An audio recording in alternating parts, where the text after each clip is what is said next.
Yeah, I just put some more branches in that mountain quail colony pen. Right in there, getting going.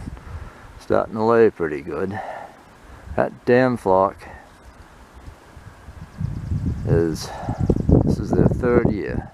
And they never picked in the brooder in the grow out stage. I was debeaking them. Stopped debeaking them like I usually do. Then they were good all winter. And their first spring they started toe picking. And I never have them do that as adults, but this damn flock has toe picked both breeding seasons, and it slowed them right down, right as they were getting going good. And I just came out this morning and saw a couple in there with limping, blood on their toes, so I caught them, trimmed their beaks, put the blue coat to them and some sulfur ointment, and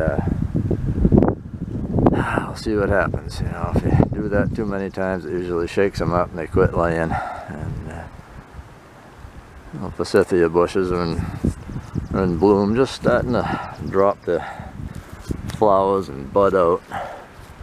I love these. I put them in. I planted these when I first moved in. They were probably 3 feet tall. They've been spreading good. I like it this time of year, and then when they leaf out, I get a little bit more privacy. You know, people going by, they can't see my setup quite as good. My next place is going to be setting way far in from the road like my other place was.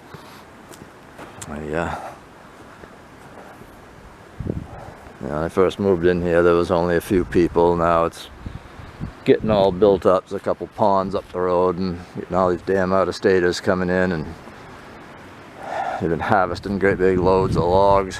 Beautiful big pines and oaks, clearing house lots, camp lots all around those ponds, and just spoiling. They gotta spoil everything all the time. So I've had a lot of trouble in this town with people and dogs, and so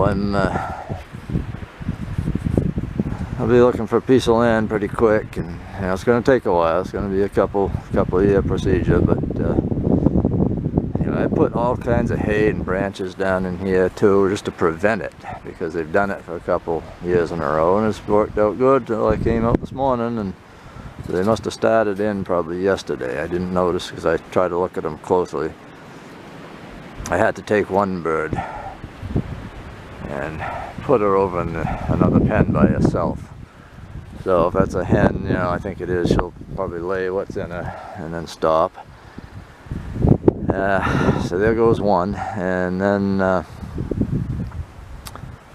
hopefully I didn't disrupt this flock too much. You know, I debeaked just 2 of them, and that one of them I separated, so they'll leave their own toes alone.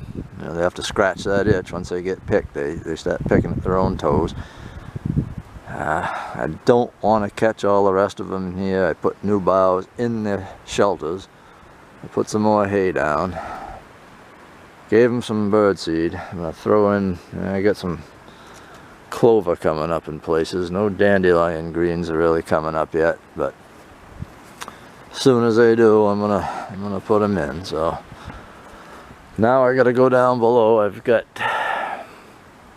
4 hens setting, so I gotta separate those up and get the roosters away from them. I gotta clean their pens out and throw some shavings in a couple of empties and spread them all out, because I'm going to raise as many mountains under hens as I can. I've got the eggs from this flock coming in pretty good, and then I've got a couple other guys I know have sent me some birds, some eggs. So I intend on having a lot of birds this year as far as mountain quail go. Hopefully everything, really. But I took the elegants and I put them back in their summer homes. They hate those 4x8s with a solid floor. I don't know why. They do so much better breeding than these, but I have to keep them down there in the winter, or they'll always want to sleep out on the wire at night. When it gets down to 10 degrees or below 0, they'll freeze their feet off. So I have to do this. So I did that. 1st of May here, so in a couple of weeks I expect some Mearns eggs starting. We'll see what happens. And hopefully I'll get them out of my 3 most important pairs with the wild blood males in them. And the rest of them, except for this one pair here, the rest of them all got Canadian males. There's that mountain right there that I had to put the blue coat to. They're standing on 1 foot.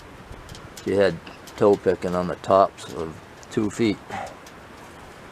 And she was scratching at her own toes, so she's all beak trimmed.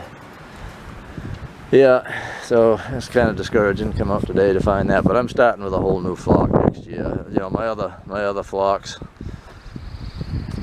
I've had 3 flocks since I started. You know, they live about 10, 12 years. They stop producing, really slows down into their 8th, 9th year. A few less eggs. And, fertility was always still there. Males still did their thing. The hens slow down a lot. And so I'm going to take some from those, some from the other 2 guys' birds. Flock of breeders for next season. About a 1 male to 4 hen ratio. 1 to 5 is good enough, but I'll do 1 to 4. You know. And try a new flock out. I gotta get away from that toe picking. Can't have that anymore. I like to be able to raise a lot of mountains every year. They seem to all sell, and I was shooting for at least 100 pairs this year, and I think I'll still get it, but you never know that if that flock's gonna. I'm gonna have to watch them closely every day, and if I have to keep catching, and you know, it's gonna really disrupt them, and they're gonna stop for a little while. Maybe the hens will stop for good, the ones I catch. Usually, I've done it before with them, and they'll stop for a little bit and start back up. Most of them, not all of them. So. That's the trouble with mountain quail. You never know what the hell those damn things are going to do. So I'm hen raising as many as I can. Some of those were hen raised and never picked. You know, the rest of them never picked until their first year in that pen, like I said. So, well, I get 10 pens down below. I got to get to cleaning and catching hens. So, that's it.